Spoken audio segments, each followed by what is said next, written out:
Hey there! An important question you need to know the answer to in this field is, how do you know if an interpreter should be engaged? This video will show you exactly how to approach a client who doesn't speak English or has trouble understanding what you are saying. If you are unsure whether an interpreter is required, ask questions that require full sentence responses.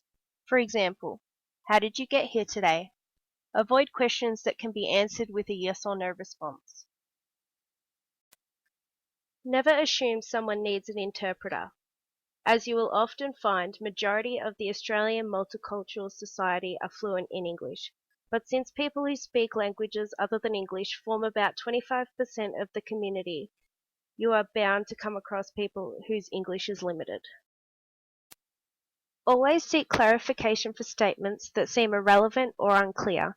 Sometimes you might find people who speak other languages other than English can confuse their words. The transfer of a communication routine can cause confusion for all, so it is important to be aware and don't just assume you know what the person said. You should not overemphasize the language barrier. Treat all communication barriers equally. If a client is having difficulty understanding you, never speak in a loud tone or slowly pause your speech. It can be offensive and cause a negative effect on the person and can confuse the interpretation. Family members or friends should not be engaged as interpreters. In these situations, communication may be distorted or changed because of the lack of competence in English or bias on part of the family member or advocate. Always request a qualified interpreter to be sure you are giving and receiving the correct information. If you decide you need the assistance of an interpreter, then you should first find out what language your client prefers, and also if they have a gender preference for their interpreter. Gender may influence the client's choice, particularly where the content of the interpretation deals with personally sensitive information. Professional interpreters may not always be available when required. Therefore, it is important for workers to learn other methods of communicating. Some simple steps you can follow are: keep the message concise by speaking in plain English. When giving instructions, articulate in simple and clear steps. Use normal voice tone and speed, also normal body language. Don't be over the top.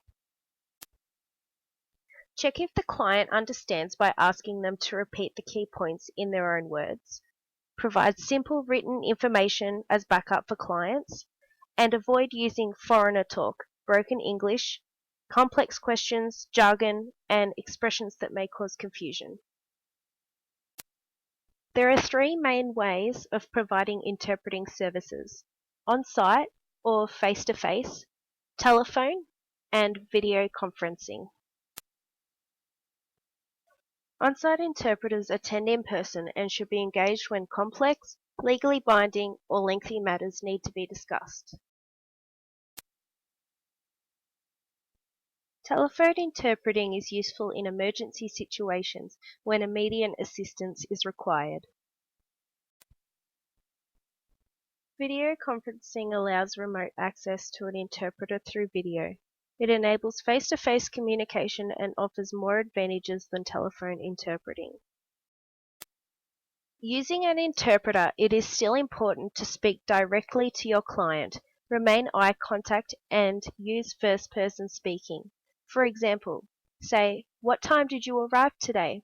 instead of, "What time did she arrive today?" Professional interpreters are those who have passed an examination and are accredited with the National Accreditation Authority for Translators and Interpreters.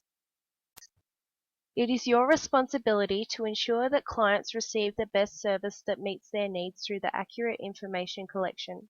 The Victorian Government has language policies to guide community service workers in using professional interpreters. Thank you for your time, and I hope this has given you the information that you need for successful communication. Created using Powtoon.